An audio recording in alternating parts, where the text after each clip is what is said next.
Sejam bem-vindos a mais um podcast Se Alguém Tivesse Me Contado. E hoje a pauta está diferente. Hoje nós estamos com mulheres aqui, porque o tema hoje, gente, é empoderamento feminino. E é importante a gente falar sobre isso, tá? Nós vamos trazer aqui algumas pautas importantíssimas para que a gente possa evoluir nesse assunto, para que ele possa se tornar algo natural. E estamos recebendo, Maite, hoje a doutora Ludmila Torres, presidente do TED, inclusive primeira mulher presidente do TED da OAB Goiás. É para aplaudir de pé. E também a doutora Maria Eugênia, advogada trabalhista, inclusive é mãe há pouco tempo, né? Exatamente. E a gente quer falar sobre esse assunto que é importantíssimo, né, Maite? Isso mesmo, esse protagonismo da mulher. Principalmente na nossa carreira jurídica. A gente vem aí vamos dizer assim, de uma construção tão masculina, são sempre tantos homens ao nosso redor. E eu não me canso de falar que nesses locais, às vezes a gente tem que falar um pouquinho mais alto. Sim. E as pessoas acham que isso é mimimi. Pessoal, isso não é mimimi. E a ideia do podcast de hoje é justamente falar sobre isso. Então, muito obrigada a vocês por terem aceitado o nosso convite. E homens em posição de destaque, né? A gente não está acostumado a ver mulheres no poder. É sempre a figura masculina que é valorizada como poder, é sinônimo de sucesso. Então, o bate-papo de hoje é para a gente quebrar um pouco dessas objeções que às vezes estão aí dentro da nossa cabeça. Eu vou fazer uma pergunta para a doutora Ludmila, porque eu queria que ela falasse para a gente, inclusive vou até fazer um históricozinho, gente. E a gente está em 2023, né? Exato. Em 1932 é que a mulher alcançou o direito ao voto. Vocês já pensaram o quanto demorou? Gente, em 1934 a gente teve igualdade de direitos na Constituição, muito tempo depois, né? Agora, um fato assim que me toca muito, 1979 foi que a mulher teve o CPF, a mulher casada, separado do marido. Gente, a mulher não existia. É algo assim inacreditável, né? Eu acho que a geração de hoje não deve nem compreender algo desse jeito, né? Porque é incrível. E aí, em 2010, a gente teve algo muito importante, que foi a primeira presidente mulher do Brasil, né? E essa representatividade da figura feminina nos lugares de poder é muito importante. E aí, Ludmila, eu sei que você é engajada nessa luta, né, pelo empoderamento, para que as mulheres ocupem lugar de destaque pelo que elas são, e não por conveniência, né? E eu queria que você falasse para a gente um pouco do que motivou, né, você a entrar nessa luta, nesse engajamento. Se teve algum acontecimento, alguma coisa que te marcou, que falou assim, não, eu vou lutar agora por essa causa, porque essa causa é importante e eu sei que eu vou estar desenvolvendo um trabalho relevante. Primeiro, eu preciso dizer que essa frase se encaixa na minha resposta, o título do podcast, se alguém tivesse me contado. Que bom. Isso eu acho que é tão importante a gente falar sobre isso e chegar às falas no lugar certo. Vou tentar entender se houve algum momento. Primeiro, a história da gente falar alto é porque realmente a nossa voz é tirada. E ela é tirada desde sempre. Eu não sei exatamente, eu não sei se vocês conseguem identificar em que momento eu comecei a gritar. Em que momento eu fiquei com essa postura, se eu nasci assim ou se eu me tornei assim. E se eu me tornei por ser mulher. Talvez isso, e muitas mulheres fazem isso, talvez a gente faça esse processo, às vezes, de se impor mais, saindo de uma postura que a sociedade espera que seja feminina, para você ser ouvida. E aí tem as que gritam, tem as que mudam o estilo, tem as que talvez falam a linguagem que pareça mais masculina para ser recebida. Eu acho que eu fiz esse processo. Eu até tenho essa fala. Eu acho que eu fiz esse processo de ser aceita por parecer não tão feminina. Mas eu até acho que isso é uma mentira. Né? Olha aí, maravilhosa. Mas não foi sempre assim, não. Se eu pensar na minha trajetória, muito que me validou foram os homens, mas eles me validavam nos espaços de poder, sabe como? A Ludmila, para mim, é igual homem. Meu Deus, Eu já ouvi muito isso. Essa é uma frase tão assediosa que eu demorei muito tempo para entender. Para assimilar, né? Porque a gente achava até um elogio, né? Dependendo. Eu nunca tive a percepção de elogio, mas eu achava que era uma tática, uma estratégia que me fazia passar. E eu seguia. E que talvez também me tirasse do incômodo de eu poder estar nos espaços que eu achava importante estar para desenvolver o que eu queria desenvolver, sem ser assediada sexualmente. Exato. Sim. Porque é uma blindagem e cada um acha a sua. É né? verdade. Porque, infelizmente, a criação do mundo masculino, ele é de hiperestímulo sexual. E a gente tem que lidar com isso, porque isso é um fato social. Também não dá pra gente se esconder atrás da mesa. A gente tem que andar. Então, se eu tiver algum momento, eu acho que o meu gatilho foi quando eu entendi que eu não precisava parecer homem. Que eu bacana. não precisava ser validada por parecer homem. Que eu adoraria ser validada por ser mulher. Então, embora me tenha sido conveniente chegar em alguns lugares por parecer homem na cabeça de outros para me validarem ali, embora eu nunca tenha parecido, eu também hoje percebo o quanto é importante eu ser mulher para estar. E tudo bem o que me levou, o importante é eu estar lá. Olha, inteligência emocional, né? Porque você soube tirar de uma coisa que era ruim uma coisa boa. Soube entender e usar isso a seu favor. Gente, eu falo que a força feminina ela é incrível. A gente tem esse poder. E agora, virando essa pergunta para a Maria Eugênia. Pessoal, a Maria Eugênia é minha sócia, maravilhosa. Com muito orgulho, inclusive. E ela também veio do meio sindical, que normalmente também são homens. E como que foi isso? Teve algum episódio que chamou mais atenção? Que você viu sendo tratada de forma diferente? Enfim... Então, primeiramente, boa tarde, né? Para mim é um prazer, um privilégio estar com vocês hoje. E tenho muito orgulho da minha sócia Maitê, linda, maravilhosa, elegante, sincera. E, de fato, essa história é verdadeira. E ela se parece muito com a narrativa da Ludmilla, porque eu iniciei a minha carreira como advogada sindical do Sindicato dos Metalúrgicos de Goiânia. Então, é uma área de vanguarda, né, do meio sindical, e é uma área muito masculina, porque a atividade do metalúrgico é, por si só, mais masculina do que feminina. Hoje, óbvio, a gente tem nas indústrias muitas mulheres, inclusive nas atividades de força que exigem força física mesmo, mas elas são minoria. Inclusive, no meio administrativo dessas indústrias, as mulheres ainda são minoria. E aí eu comecei muito jovem, porque eu me formei muito jovem, com 21 anos, e eu tinha aparência muito feminina e muito miúda, né? E aí usava aparelho, então o negócio ainda ficava pior, porque ficava muito infantilizada. Exatamente. Só que eu sempre falei muito alto e tenho uma voz muito firme. E aí eu acho que por isso veio a calhar para essa situação. E aí eu fui conquistando o meu espaço lá como advogada empregada. Nós já tínhamos o Dr. João Batista, que é o advogado até hoje, que já era o advogado mais antigo da entidade, e eu fiquei não disputando espaço com ele, mas conquistando o meu espaço ao lado dele. E aí eu era usada, por óbvio, né, nos momentos que era conveniente levar uma mulher.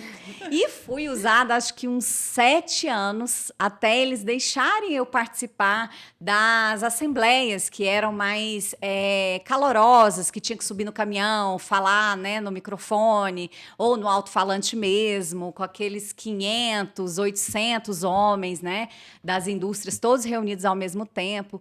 E aí eles passaram a me deixar ir a partir do momento que eles me viram falar no alto-falante. Eles falaram, pera, ela pode ir a partir de agora porque ela fala alto. Porque ela fala e briga igual um homem, ou talvez mais que um homem. E aí foi que eu senti mesmo que existia esse machismo, né? E essa situação, essa necessidade de nós nos colocarmos num pé de igualdade com os homens, mas sendo mulheres e sendo femininas e estando ali para representar aquelas mulheres. Essa situação me marcou muito na minha carreira. Eu já tenho 15 anos de caminhada na advocacia sindical. Hoje a gente sofre muito menos, mas a gente vê, tanto como dirigentes sindicais quanto como advogadas do meio sindical, uma minoria absurda de mulheres, e há uma necessidade de que essas mulheres se façam presentes, porque eu costumo dizer que ninguém melhor do que nós mulheres para decidirmos o que é melhor para nós, né?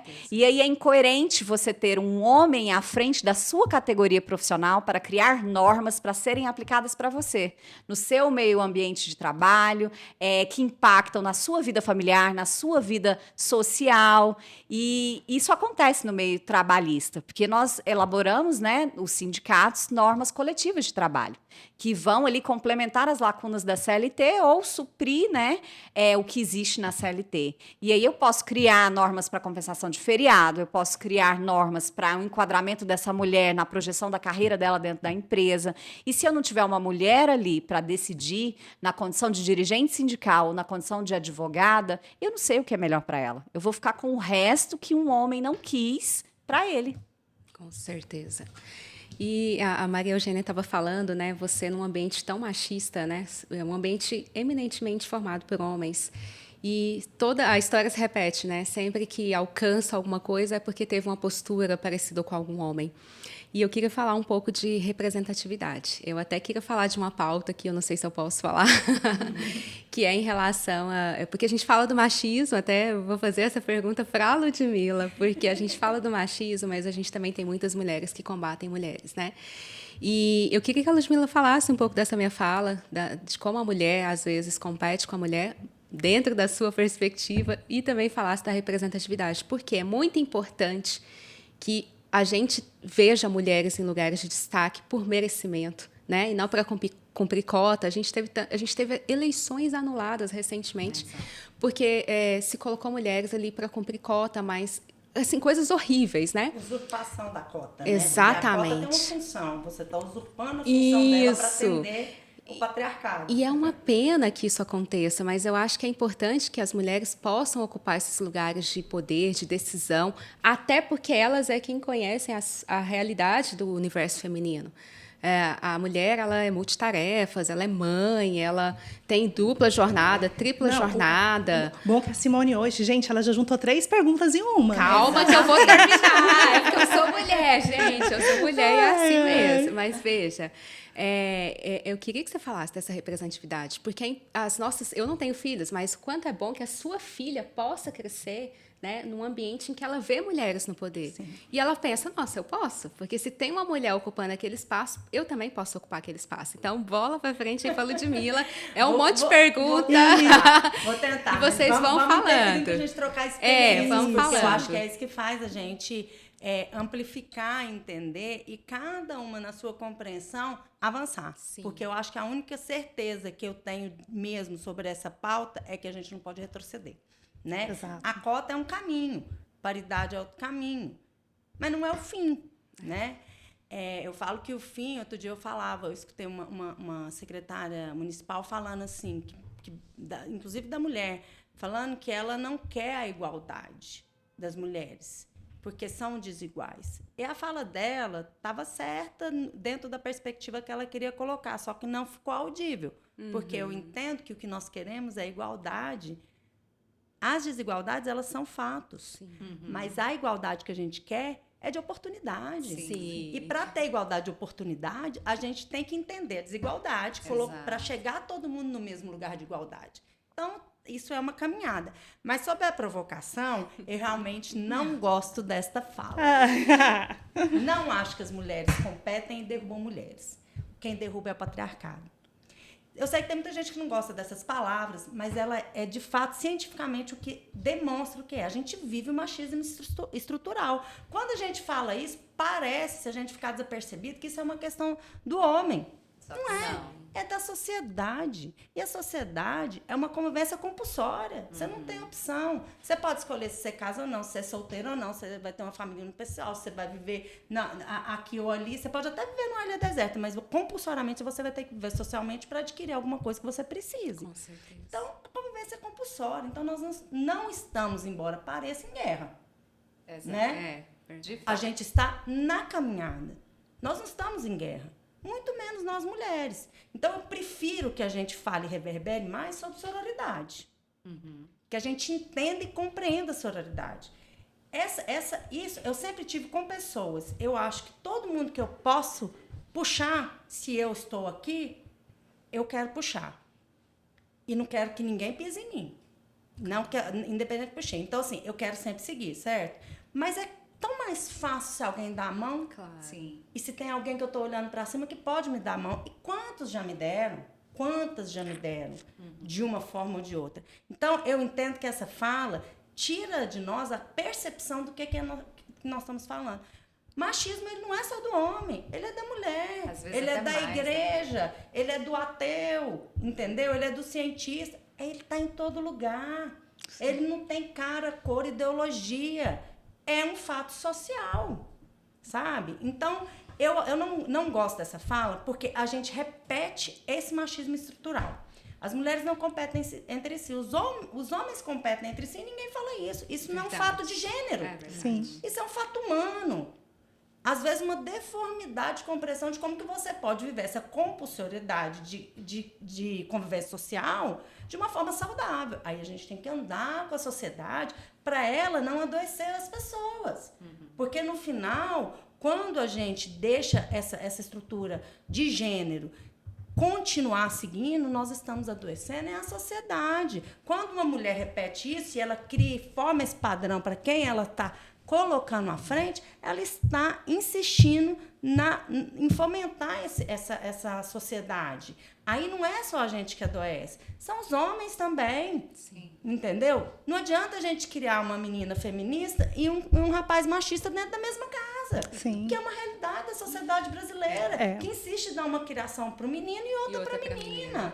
E aí, quando a gente fala da história do mimimi, já vou até fechar, porque aí a gente vai falar. Mas a história do mimimi é quando fala, não, meu filho não pode limpar, lavar a louça. Sim. Lavar a louça é para menina, né? Porque ele tem que jogar futebol, ele tem que competir, tem que ser agressivo, afinal de contas, o homem é o predador. Exato. Aí, quando ele cresce e ele vai morar na faculdade, meu filho é uma toa, não presta para nada, ele vai fritar um ovo, lavar a louça, chega a casa, toma uma porqueira. Então, essa deformidade é nossa, a responsabilidade é social, porque a filiação, tudo isso é uma questão biológica, mas é uma realidade social. Infelizmente, eles ficam colocando para a gente. Mas eu acho que é nesse sentido. Ainda que existam mulheres que queiram rivalizar a mulher e que no espaço de poder elas mirem na mulher, achando que é mais fácil competir com a mulher, porque aquele espaço está determinado para ela, ela não entendeu o que ela está repetindo. Exato. Entendeu? O espaço tem vários espaços, ocupa qualquer um, não precisa mirar na mulher, mas aquela sensação de ser a única, ser a primeira, igual eu falo, eu sou a primeira mulher presidente do Tribunal de Ética, mas isso é casuístico. Não é porque eu sou a primeira mulher advogada competente que passou pelo AB, Claro. que teria condição de estar nesse lugar. Casuisticamente, eu sou a primeira, mas eu não sou melhor que ninguém que poderia ter ocupado lá. Inclusive, eu acho que eu sou ótima. Adoro. É mesmo. Não é sobre isso, entendeu? Sim. Eu não posso deixar de falar que eu sou a primeira, porque é a representatividade, sim, fechando a sua pergunta. Sim. A representatividade é muito importante. E aí eu vou fechar mesmo, viu? O gancho sobre a questão da representatividade eu mostro com a minha filha. Eu tenho uma filha de 8 anos e meio. Ela adora andar comigo para todo lado. Eu realmente crio uma filha feminista. Isso é uma questão. Mas o feminismo real, não esse que colocaram pejorativo.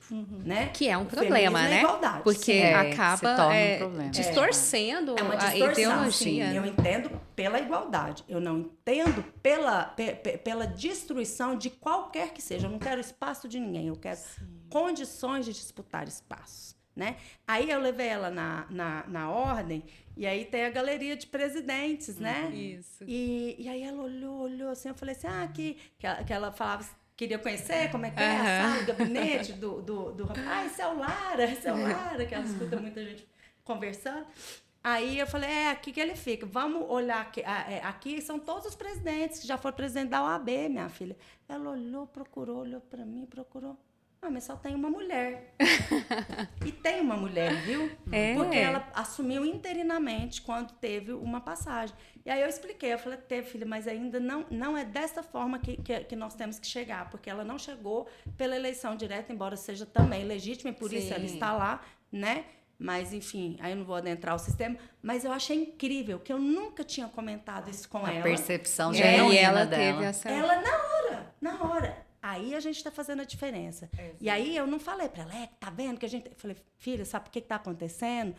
A gente está andando, caminhando, entendeu? A mamãe também está num lugar que nunca teve mulher, mas agora tem. Sabe que é cheio de mulher bacana aqui dentro da OAB e que vai encher essa galeria aqui no futuro? Olha, que bacana. Não, a percepção dela é maravilhosa. Eu só brinquei que juntou 3, porque esse assunto da representatividade, eu quero ainda dar um enfoque especial nele. E você sabe até por que eu vou falar sobre isso, porque eu já comentei com você nos bastidores, porque é realmente muito importante. Mas eu vou fracionar, porque, gente, é muita coisa. E a gente gosta. Não, demais. Então, eu vou segurar a questão da representatividade um pouquinho. Uma coisa que me chamou a atenção na sua fala e que, nossa, parece que eu estava falando da minha vida, que não pode uma casa criar uma feminista e um machista. Pessoal, eu fico brincando que o meu pai me criou para não escutar o que ele fala, às vezes, para minha mãe. Isso é estranho, não é? Eu também. Ele me criou de um jeito e você pega o meu irmão com outra criação. Isso é ilógico. É exatamente isso que a gente não pode fazer dentro da nossa casa, porque a gente quer fazer a diferença. Então, quando você falou isso, eu falei, nossa, me encontrei na fala dela, porque é verdade. E aí, falando dessa questão desse machismo estrutural, Maria Eugênia, qual que é a sua visão sobre isso? Sobre o que você está vivendo, sobre esse dia a dia? Então, muito do que a Ludmila falou agora me recordou revelações da terapia, né? Da minha. Porque, de fato, o impacto social de uma sociedade machista e dessa disputa que se planta na cabeça de uma mulher, que ela disputa com mulheres, é tão negativo e chega a ser profundo, inclusive, porque isso impactou muito na minha maternidade. Eu passei uma vida inteira ouvindo o meu pai dizer, e a minha mãe também, que ter filho era a pior coisa do mundo. Era a última coisa que você tinha que fazer na sua vida, era ter filho. Não que eles não nos amassem, né? A mim e aos meus irmãos, ou que não fossem pais cuidadosos e não nos proporcionassem tudo que a gente vivenciou. Nada disso. Mas é porque era tão pesado para eles, né? Ter 3 filhos, os 2 autônomos, era tão difícil que eles plantavam isso em nós, especialmente em mim, na minha irmã mais velha, para que a gente não tivesse filho na adolescência, não tivesse um filho sem um planejamento, e aí isso impregnou em mim. E eu fiquei até os meus 35 anos acreditando que eu não queria ter filhos. Até o dia que eu fui para terapia e lá eu descobri que, na verdade, não é porque eu não queria, é porque me contaram que ter filho era uma coisa péssima e que ia acabar com a minha reputação como mulher, com a minha perspectiva no mercado de trabalho, com a minha vida social, e que era isso. E eu acreditei. E, na verdade, não é nada disso. Acho que um dos maiores feitos da minha vida, uma das coisas que mais me realiza hoje é ser mãe e é continuar trabalhando. É ser mãe e ser, além de mãe, profissional. Porque é possível, né? Eu acho que a maternidade, na maturidade, ela te torna ainda mais forte, te permite viver assim coisas muito além do que você poderia viver na juventude e sem essa experiência da maternidade, que é difícil demais, mas nem por isso é a pior coisa do mundo. Tá longe de ser. Isso mesmo. E também há dados, né, há números que falam da mulher que depois que ela teve o primeiro filho, ela sai do mercado de trabalho para cuidar da criança e a dificuldade que ela tem para voltar. Tem um estudo que fala que as mulheres, quando dão por volta de 35 anos e decidem ter filhos, sair e voltar diminui muito as chances. Por isso que é tão importante a gente falar sobre isso. Porque aqui, todas nós, né? Nós 3, a Simone... Eu ainda não. Tem os gatinhos. Eu tem os gatinhos. gatos. Que são Conseguindo filhos. sair e voltar. E eu acho que isso dá muita força para quem está ouvindo, para quem está estudando, para quem está nesse momento de transição.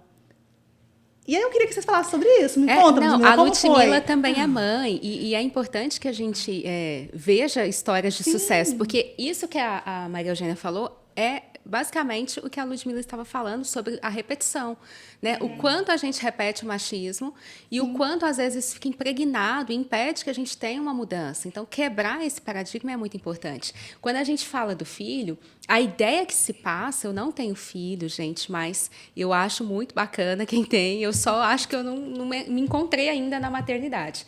Não sei se na minha terapia eu vou descobrir isso aí, tá? Mas a gente escuta muito que o filho vai impedir que você cresça profissionalmente. Os clientes vão sumir do escritório. São fatos reais. Eu escutei de um cliente, gente. Eu não vou te contratar, porque quem vai cuidar dos processos. Então, é uma realidade que que precisa ser mudada. Eu não sei se há necessidades políticas sociais aí que garantam essa estabilidade no emprego, enfim, quando se trata, né, de uma relação de emprego, mas nós somos autônomas. Mas talvez o mais importante é uma mudança mesmo, né? De pensamento. de Eu tive pensamento. isso. Eu estava com a gestação, barriga muito grande, né, gente? Eu engordei horrores, engordei 27 quilos. Ai, Jesus. E é outro paradigma, né? Você vai ficar feia, É. você vai ficar gorda. E aí o cliente virou para mim e falou, quem que vai cuidar do meu processo? Eu dei uma respirada. Eu penso, né? Você vai... Não. Você respira e fala, olha, eu vou continuar trabalhando, eu tenho uma equipe. E é muito importante e é muito delicado falar sobre isso. Por isso que eu queria escutar a opinião e como foi para vocês. Bom, esse tema é assim, muito bom, né? Porque eu estava falando agora que a conversa social é compulsória, a maternidade não é. Exato, ela é solitária. Não, ela é uma escolha. Sim. Porque nós somos a geração que já tem anticoncepcional. Que pode escolher. Essa é uma libertação que a ciência nos propôs, mas que ela é um fato humano, porque, afinal de contas, foi o humano que projetou, e aí qualquer crença que você tenha vai justificar nessa fala, mas ela não é mais uma obrigação, ela é uma escolha. Mas a sociedade insiste em falar para a gente que é compulsória. Por isso que essa fala de que, então eu tenho que, será que eu vou descobrir? Porque a todo momento, o fato de você ser mulher te obriga a refletir sobre maternidade ou não. E é natural, porque eu acho mesmo que a gente tem que refletir, porque é um fato biológico, é uma possibilidade biológica, mas é uma escolha. É uma escolha. E aí, quando a gente toma posse da escolha, é muito maravilhoso, né? Eu passei por essa descoberta aos 30 anos, porque eu tinha meio que assim, eu cresci falando assim, eu não vou ter filho. Eu bacana. também. Né? Eu não vou ter filho, no máximo eu adoto, porque eu não vou ter tempo para engravidar. Olha a estratégia da pessoa. E vocês estão falando, a mãe que gerou e teve parto normal. Meu Deus. E aí, essa transformação, esse enfrentamento eu fiz quando tinha 30 anos. E aí eu pensei, gente, será que eu quero ser mãe? Será que não tem? Porque, assim, a geração agora faz a conta de 35, Sim. a minha fazia de 30. Porque estamos, de fato, evoluindo. Sim. Né? A mulher já não é velha, não é balzaquiana aos 30, ela já é balzaquiana aos 50. Né? Então, nesse contexto, a gente tem que tomar posse disso. Não é fácil. Eu escutei, uma vez que eu estava debatendo isso de um ginecologista, e olha que ele deve ter suas evoluções aí, não sei qual que é a percepção, mas é um ginecologista, ele lida ali com mulher, ele falou assim, Ludmila, enfim, é um querido que me acompanha desde que eu tenho 15 anos de idade. E aí, na gravidez, ele virou e falou assim para mim, como que você vai fazer? Que eu sempre cheguei lá com 2, 3 celulares, falando isso. Graças a Deus, hoje precisa só de um, né? Mas eu sou da época que eu tinha um BlackBerry, um outro celular que era o meu pessoal e o outro do outro escritório que não era o BlackBerry para não atrapalhar os e-mails, né? Então, eu chegava lá, já colocava na mesa que tanto. Ele falou, como que você vai fazer? Eu falei assim, eu vou fazer, eu vou enfrentar. Eu sei que não é simples. Ele falou, sabe qual que é o problema? É porque ainda não entenderam que a maternidade é um fato social. E é a responsabilidade de toda a sociedade. Só que aí, entendendo um pouco, eu gosto demais de entender o porquê que a gente chegou até aqui, eu fui compreender o tanto que a gente está andando errado. Por quê?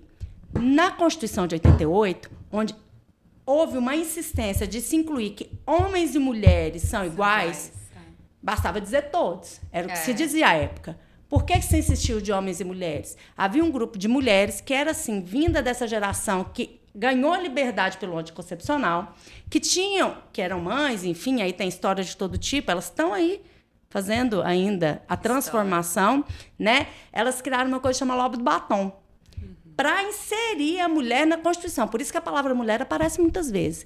É luta dessas pessoas. E a Carta das Mulheres que elas apresentaram, elas não propuseram licença maternidade.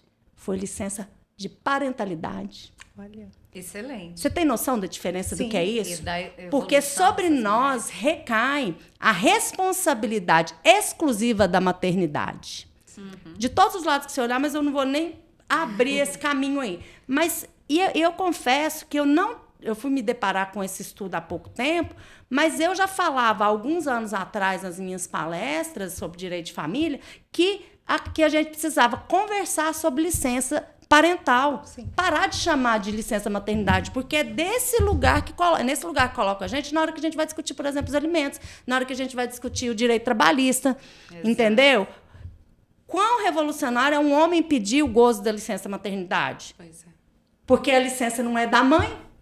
Exato, é em prol do filho. É da criança. Dos dois. Exato. Isso é direito constitucional puro. E a gente fica patinando. Por que a licença parentalidade faz sentido? Por que quando hoje a gente vai discutir alimentos, a gente quer que calcula o tempo in natura da mulher que dedica, já que a ela está sendo imposto maior sobrecarga dos cuidados com o filho, sem valorar financeiramente em pecúnia, né? Então, a maternidade precisa avançar nesse sentido até para a gente fazer uma escolha mais livre. Sim, porque se a gente ficar escolhendo ser mãe ou não porque atrapalha profissionalmente, eu acho que atrapalha, às vezes, a nossa existência interior.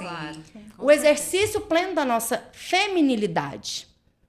E a escolha ser plena, não ser casuística, não ser impositiva, pela dificuldade, porque refletir que a dificuldade é uma percepção que o casal viveu, uma geração que está lá atrás que está criando outra, sem reflexão às vezes, e realizou o que podia.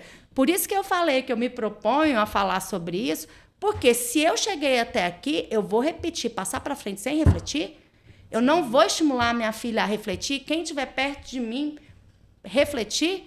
Então, eu tenho esse compromisso, tento não ser chata, mas eu tenho esse compromisso de provocar reflexão. Que reflexão. Eu estou muito feliz de estar nesse debate, porque quando ela falou desse poder de escolha da mulher amparado aí por todas essas questões, até um pouco da minha fala, né? Eu falei, não sei se eu vou ter filho ou não, porque pesa muito, às vezes. A gente não exerce plenamente a feminilidade. Achei excelente essa frase, porque é um direito intrínseco do ser humano. E aí, Maria Eugênia, e você? O que você vai acrescentar sobre esse tema? Então, tem pouco a acrescentar com esse tanto de reflexão que a Ludmila nos propõe, mas é muito saudável mesmo essa reflexão e muito importante, porque eu penso que se a gente não refletir, a gente não evolui, né? E o quão evoluídas foram essas mulheres que exigiram o nome mulher na Constituição de 88, porque para se defender a parentalidade, que até hoje é defendida e defendida em baixo tom. Elas não conseguiram convencer a Constituinte de que a licença era era parental. Porque não se existia na cabeça do homem que o homem ocupe o espaço do cuidado. Só. Então, se manteve maternidade, porque nesse ponto elas não avançaram, mas avançaram em tantos outros, estamos aqui. Vamos nós agora seguir. Não, e quantas propostas nos trouxeram, né? Porque, assim, ainda hoje existem mulheres que não sabem o que é a licença parental. Ainda hoje, numa mesa de negociação, a gente vai defender a licença parental para constar na convenção coletiva e todo mundo acha um absurdo. Ainda hoje você vê homens que atuam como empregados pedindo licença ou negociando uma falta no trabalho para acompanhar um filho ao médico, que são questionados, cadê a sua esposa? Né? E aí a gente precisa parar para pensar, porque, poxa, se esse filho é da mulher ou se esse filho pertence a um núcleo familiar responsável por ele, de torná-lo um ser humano consciente na condição de homem e mulher, né? E para isso eu preciso dessas evoluções sociais que são muito importantes e que infelizmente nós estamos muito longe e que fez parte também da minha lucidez. Por isso que eu falo que a maternidade madura, ela tem suas vantagens, porque para mim, a Maitê se lembra, ela perguntou, mas ela se lembra direitinho, porque só tem 1 ano, tá? Não, é porque são histórias legais, gente, tem que compartilhar. E graças a Deus eu já tinha uma equipe estruturada, então eu não tive perca alguma, ao contrário, eu só tive ganho. Eu vivi uma maternidade tão maravilhosa que tinha que dar um PT em algum momento, e aí o PT foi só no final, graças a Deus, porque eu entrei em trabalho de parto na 33ª semana. E daí para frente eu fiquei hospitalizada e foi muito difícil. Minha gestação foi muito difícil, né? Eu tinha um problema de infertilidade muito grave e aí fiquei tratando 2 anos. Então, mas a vivência da gestação foi fabulosa. Eu não tive nenhum problema de cliente me questionar prazo, situação processual, porque eu chamei todos esses clientes a frequentarem o escritório, porque a gente tem muito hoje em dia, né? No mundo virtual, a gente tem muito cliente que prefere não ir ao escritório. escritório, que prefere fazer reunião virtual e tudo mais, e mesmo antes da pandemia. E a minha gestação foi após a pandemia, então eu ainda tive isso, esse privilégio de falar, gente, para com isso, do hospital eu mando um e-mail para vocês, não tem problema. Já estava validado a viabilidade. Exatamente. E aí eles já conheciam, né, o nosso escritório, já sabia que a gente tinha equipe, que tudo ia ser amparado e subsidiado e não ia ter problema. Mas, de fato, a maternidade, o pós-parto, ele foi solitário. Eu digo que a maternidade é solitária e que você pode contar com as suas, né? Porque os seus é um trabalho de conscientização e é a longo prazo. Então, por mais que o pai seja presente, participante, é difícil ali, a balança não é igual. Ela sempre pende um pouco mais para nós mulheres, tanto na administração dessa casa, desse lar, quanto dessa vida da criança, da rotina da criança. Eu penso que pende muito mais para nós. Posso propor mais outra reflexão? Vamos lá, Claro. Você já parou para pensar quantas vezes você permitiu que ele assumisse esse lugar? Não sei, eu não conheço a sua história. É uma provocação sem conhecer a realidade. E eu faço ela, sabe por quê? Porque realmente, como a gente estava dizendo, a postura, e como eu sou advogada de família, eu vivencio isso, e eu faço essa provocação. Até onde nós chegamos no momento da maternidade, onde a gente fica em queixa, agora eu quero ser mulher, eu vou invocar essa maternidade, eu posso mais, porque agora me é favorável, até onde a gente é leal com isso. Sim. Entendeu? Então, assim, eu vejo muito que na maternidade, se a gente começar da maternidade, a gente resolve mais fácil o resto. Porque é onde realmente a coisa pega mais, né? Naturalmente. Mas a nossa vivência desse ser mãe é compreender esse lugar. Se a gente permite ou não, ou vai ficar repetindo que o cuidado é nosso. Se a gente acha que o pai vai ou não fazer isso ou aquilo, e a gente vai deixar ele repetir o padrão. Eu, por exemplo, posso atestar que realmente, é claro que eu assumi mais coisas. A gente ainda está nesse momento que estamos longe da equidade de relações, mas não é por minha insistência em ficar com esse espaço todo, não. Uhum. A fala que a gente nasce uma mãe, nasce uma culpa, eu tinha até hoje, até escutar a Simone, porque não nasce uma mãe, nasce uma mulher, nasce uma culpa, porque a maternidade ou não maternidade é uma culpa. Exato. Né? E aí, depois a gente se culpa se a gente se retira desse lugar de exclusividade dos cuidados com o filho. De ser mais importante nos cuidados, sim, mais imprescindível, né? E aí a gente não valida. Então, eu acho importante a gente tentar a todo momento validar e ter essa lealdade, ainda que a gente não pratique ela toda hora, mas a gente se provocar para pensar sobre ela, sabe? Pegando o gancho, Ludmila, vou contar como ela é em casa. Meu esposo, eu falo, ele é maravilhoso, né? Claro. Mas em questão da criação, ele sempre foi muito presente. E aí eu escutava muito, nossa, ele te ajuda muito, né? Essa frase é ótima. Me ajuda. Ele não me ajuda muito, ele faz o papel dele como pai. Então, você está validando, né? Você está tendo essa coerência, exatamente. Né? E aí, mas aí que vem a outra coisa. Muitas pessoas de fora questionavam. Nossa, mas é porque ele faz isso? Nossa, porque ele faz isso? Eu falei assim, não, deixa eu te explicar. Ele não faz nem mais, também, nem né? menos. Ele faz igual. Ah, mas é porque você é diferente, né? Você é assim... Sabe aquela coisa? Eu falei assim, não, eu sou mulher, eu trabalho, ele trabalha, nós dois trabalhamos igualmente. Então, não existe isso. Ele faz o papel dele. E é justamente isso que você está falando. Uhum.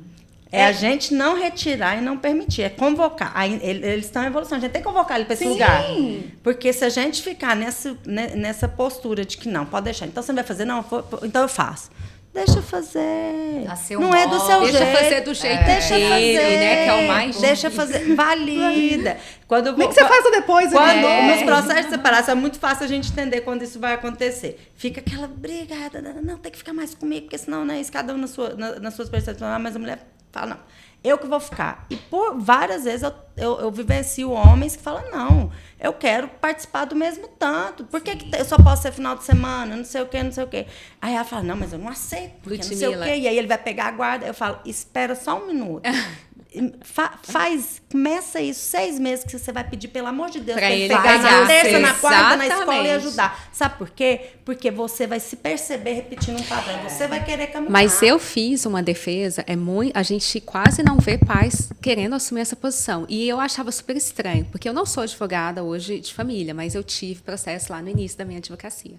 E eu advogava para um pai que queria ter mais tempo com o filho. Eu confesso que eu achava isso estranho, porque isso foi em 2015, eu acho. Já foi mais fácil. Hoje está mais. Não, então. foi mais fácil. Já foi mais fácil conquistar espaço para eles. A gente teve um retrocesso Mas o significativo judiciário Da pandemia para cá. O dos judiciário pais. também não entendia isso. Eu cansei de participar de audiência e o juiz falar, não, guarda de filho menor é com mãe, é a mãe que tem que cuidar. Mas a licença não é maternidade? Exato, O filho é da mãe. exato. aquela Ludmila, pessoa você atrás. falou tudo, mas é muito interessante como que a sociedade está acostumada a validar essa ideia e às vezes a mulher mesmo, inconscientemente, ela valida. Sim. E olha, eu vou colocar aqui mais uma provocação, porque aqui o debate tá bom. Tá ótimo. Essa questão da validação e da sociedade como um todo. Esse olhar dela, porque ela critica, ela fala, ela quer impor.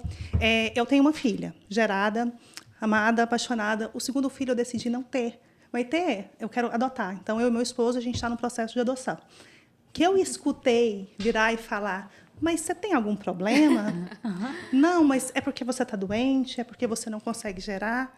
Eu acredito que a Simone também muitas vezes deve ter se perguntado, mas por que, Simone, você não quis ter filho? Mas é todo dia todo essa dia. pergunta. Não Tem pode razão. ser porque eu tenho escolha. Porque Não pode. é diagnóstico. Exatamente. Não pode ser porque eu tenho escolha, porque eu decidi ser assim, porque o corpo é meu, a opinião é minha. Ah, mas você tá achando que vai estragar seu corpo? Não é vai ter. isso? E isso não, quando não é fala. isso. Quando não fala assim, você tem certeza? Você vai colocar uma pessoa que você não conhece dentro da sua Ai, casa. Deus. Entende? Parece que Você as não sabe pessoas. de onde veio. De onde que veio. Olha aí essas questões. São questões que tem que sim ter falado, tem sim que ter ser debatido, ser Sim. pontuado. Assim, por isso que eu falei, olhando da maternidade, a gente olha para a sociedade de um lado que parece resolvido e terro, e aí a gente vê onde que está tudo escrachado lá para gente, Exatamente. para nos retirar de fato desse espaço que a gente quer estar, que é de igualdade. Sobre a gestação, por exemplo, eu até comentei agora, né? Ó, a estratégia. Não, por quê? Ficar grávida vai me tomar tempo, porque na sociedade a mulher grávida é colocada num pedestal, não pode mexer, não pode nada.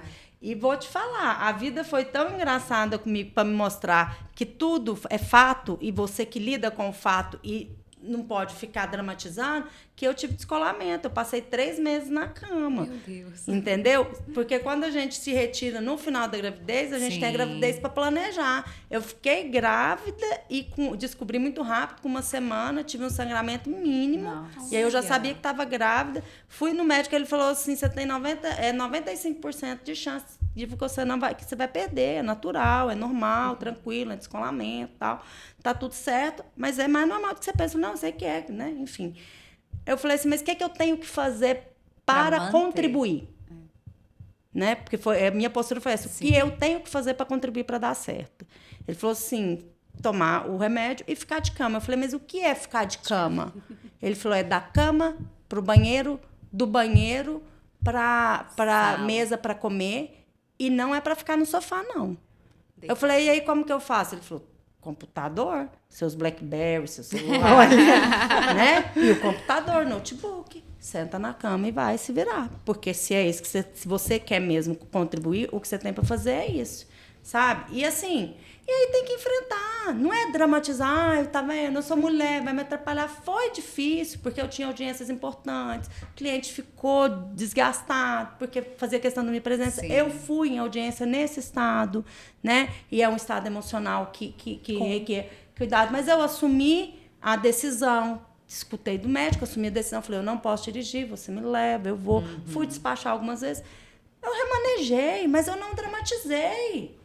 Entendeu? Porque a sociedade ainda vai fazer isso e não vai reconhecer que é um fato social, porque naquele momento não tinha prerrogativa para advogada grávida, não, e nem parturiente, sabe? Então, eu tive que lidar, porque eu fui pedir adiamento de audiência em despacho. O que eu escutei, eu tentei achar esse despacho outro dia, eu não achei, mas o que o juiz teve a pachorra de colocar no despacho, eu falei, não.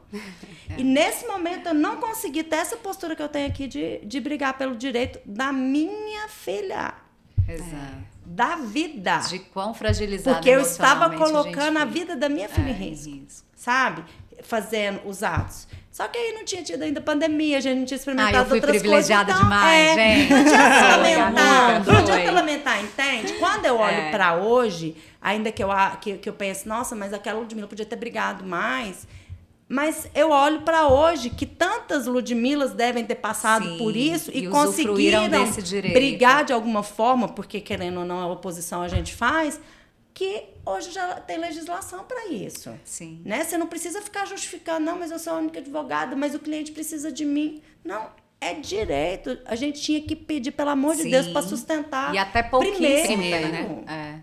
Porque a gravidez é assim, ó. Aí é onde que eu quero chegar na conclusão. Mas sabe por que isso acontece? Porque a sociedade está olhando para você, o judiciário está olhando para você e falando assim: quem mandou você, mulher, vir aqui trabalhar? Né? Tem que ficar em Quem casa. mandou você trabalhar? Agora você quer, você que se vire e a vida não importa.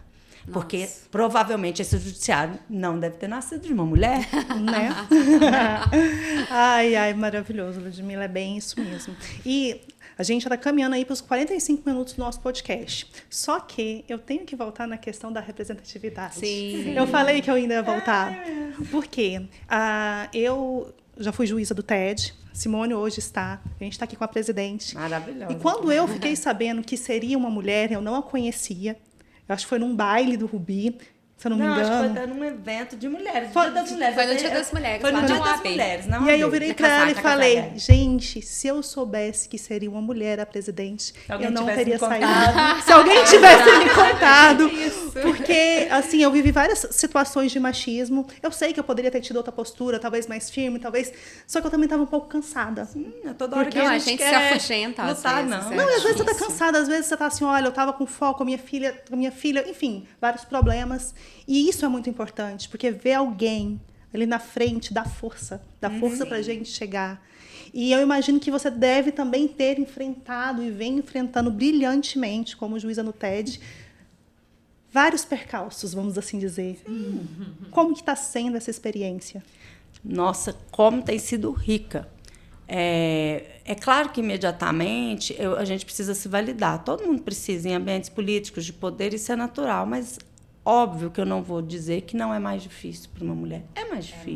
Muito mais difícil. Porque quem está à frente ali é quem aquelas pessoas aprenderam a não validar. Então, não é também uma coisa consciente ou uma rivalidade a minha pessoa, Ludmilla, não é uma disputa com a minha capacidade ou não. E sim uma dificuldade, de novo, social, de entender que isso vai acontecer. Então, a gente está no momento dessa ruptura. Entenda, você está nessa geração, enfrenta a sua parte. A outra já fez a dela. E para de reclamar. Aí é mimimi, bora pra frente, a gente só não pode deixar voltar. Então, é difícil, mas de verdade tem sido, para mim, uma experiência muito rica e me acrescentado muito. A minha percepção sobre a ocupação do espaço de poder e a validação por homens, sem me chamar de ela está aqui porque ela, para mim, é homem, Sim. né? Porque aí, agora sim, eu sou a primeira, então eu estou ali porque ela é mulher. Não, olha o quanto é invertido. Sim. À primeira vista, para quem eventualmente achasse que não deveria ser eu, muita justificativa, não, mas só ela porque é mulher. E tá válido, como a gente também faz um monte de comentário infeliz, né? Então, não estou aqui para julgar moralmente ninguém. Não me coloco nesse lugar. Mas aí, olha que engraçado que é a vida. Neste momento, passado esse tempo todo, o que me colocou foi ser mulher. Olha aí. E não ser homem para alguém, parecer homem para alguém. Sim. E é legítimo, que ótimo, que a gente superou. E tudo bem também ter que enfrentar a situação da pessoa pensar, mas será que pode? Será que a mulher dá conta? E aí vai fazer isso? E aí vai criar confusão? Vai brigar? Ela fala alto, ela fala briga, muito. ela é brava, Ela tá fala de TPM, muito, que é o que a gente escuta muito. Demais, é autoritária, porque, de novo, também aprendemos a gritar lá atrás, ou alguma tática a gente aprendeu para ser ouvida. Sim. A minha realmente foi falar brava, alto e muito. Ai, gente, maravilhoso. Maravilhoso esse feedback. Nossa, Eu tô até saindo emocionada. E vou voltar a fala para minha sócia, porque eu também tenho muito orgulho para a força que ela tem quando ela pega o microfone, quando ela vai defender. Isso me toca toda vez que eu a escuto. E como que é para você hoje? Como que foi, olhando aí para trás? Presidente da comissão, né? Vice-presidente da comissão de direito. judicial. De Sindical. direito sindical. Então, eu não tenho. Como eu entrei muito, minha advocacia já foi quase que começada, né, nesse meio político, né, junto às entidades sindicais, eu acabei não tendo muita disposição mesmo para atuar à frente, né, da política classista dentro do meu meio profissional. Então, na OAB, eu acho que eu estou mais ativa agora, depois que a Leonora nasceu. E, para dizer bem a verdade, ainda assim, eu me sinto cansada desses ambientes políticos. E eu entendo a importância de a nossa participação, né, perante todos esses órgãos, e eu vejo o quanto é necessário. E aí eu faço o meu papel ainda só o necessário. Eu quero ver se agora, com as entidades sindicais em baixa e nós com poucas atividades, né, presenciais nesse meio, porque antes a gente não tinha mesmo tempo para outras atividades vinculadas à política classista, mesmo que profissional. Mas agora não, agora com esse universo virtual, tudo é possível. Então, quero ver se eu me dedico mais para trabalhar a representatividade. Mas eu participo, né, das associações, especialmente as voltadas para a área trabalhista, que é a minha área principal de atuação, e eu acho extremamente importante estarmos lá. Então, mesmo que não no cargo de protagonista, eu acho que em qualquer cargo a mulher é bem-vinda, a opinião dela é válida e ela precisa dizer aos gritos ou baixinho o que ela pensa, para que isso seja validado e considerado. Muito bem. Então, a gente já está indo para o final, né, Maitê? Mas a gente vai fazer aquela deixa básica aqui desse podcast, que é perguntar para vocês, meninas, o que vocês falariam para as mulheres que estão escutando a gente hoje aqui, né? Isso, qual dica? Que estão, assim, na carreira jurídica ou não, porque esse podcast é para todas. Como elas se posicionarem enquanto mulheres, né? A gente ouve falar que a mulher é frágil, e eu vejo que o quanto a mulher é forte e o quanto, às vezes, o sentimentalismo da mulher proporciona decisões mais assertivas, né? Que contemplam mais pessoas, mais necessidades, tem um olhar mais feminino. Acho que isso é importante na sociedade. O que você, Ludmila, o que você, Maria Eugênia, deixaria de recado aqui para as mulheres que estão nos assistindo, para elas se encorajarem, para elas engajarem essa luta que não é de agora e que talvez vai ser por muito tempo, mas que, se levar uma reflexão, eu achei belíssima a frase da sua filha, eu acho que você já cumpriu uma função social de grande peso quando ela fez essa reflexão sozinha, né? Exato. O que vocês falariam? Maria Eugênia, Ludmila. Vai, Ludmila, você quer primeiro ou depois de mim? Faz. Mas eu, assim, se eu puder propor algo, eu proporia um pacto para que nós todos, como sociedade, não repliquemos toda vez que a gente tomar consciência, porque o inconsciente tem o permissivo, né? Mas toda vez que a gente tomar consciência de que aquilo é uma repetição que leva a esse caos social, a dor, né? É sofrimento, gente. Sim. É sofrimento. Essa estrutura só está causando dor. Sim. Ela não deu certo. Para todos, inclusive. Né? Para os homens, para as mulheres, para a sociedade, para todo mundo. Para os filhos que ficam no meio desse conflito. Então, o que eu proporia é que, na tomada de consciência, a gente não se retire dela mais. A gente faça um pacto pessoal de, a todo momento, cada um do seu jeito. Porque eu acho também essa cobrança, a gente já tem muitas. Mas que a gente faça um compromisso interno, pessoal, da nossa forma, não replicar, não seguir da tomada de consciência. Não relativizar essa consciência, que é uma coisa que me atinge muito quando eu vejo uma mulher tomar uma consciência e imediatamente depois ela está agindo daquela forma que aparentemente ela tomou consciência. E é porque a gente está repetindo o que essa sociedade quer, porque é difícil lidar com isso. Então, da tomada de consciência, a gente não se retirar mais. Excelente. Bem, eu pensei em algo quase parecido com o da Ludmila, mas no sentido de dizer para essas mulheres todas que nos acompanham que nós não somos o sexo frágil, que muito pelo contrário, e que a partir de uma decisão consciente, siga, porque eu acredito que tudo que a gente decide, a gente realiza. Então, nós somos muito capazes, basta decidir. Ai, que delícia, gente. Meninas, muito obrigada. Foi um prazer. Nossa, extremamente rico cada fala. E vou passar para a Simone para ela estar finalizando. Eu tô saindo daqui muito enriquecida com essas falas, com as reflexões. Eu acho que as reflexões são muito importantes, porque a partir delas é que a gente muda o nosso posicionamento. E se a gente consegue mudar o padrão também, já é um grande avanço. Meninas, quero agradecer. Eu tenho certeza que cada pessoa que assistir esse podcast vai ter a oportunidade de tomar consciência e de fazer o pacto, né? De sempre que tiver a consciência de que está repetindo aí uma situação de machismo, de algo que está retroagindo a todas as conquistas que as mulheres já fizeram, não compactue, quebre esse padrão e mude. Eu acho que foi muito engrandecedor estar aqui com grandes mulheres que eu admiro, né, que tenho o prazer de acompanhar a trajetória bem de perto. E é isso, muito obrigada, viu, pessoal? Obrigada, meninas. Obrigada. Ó, até bater palma nele.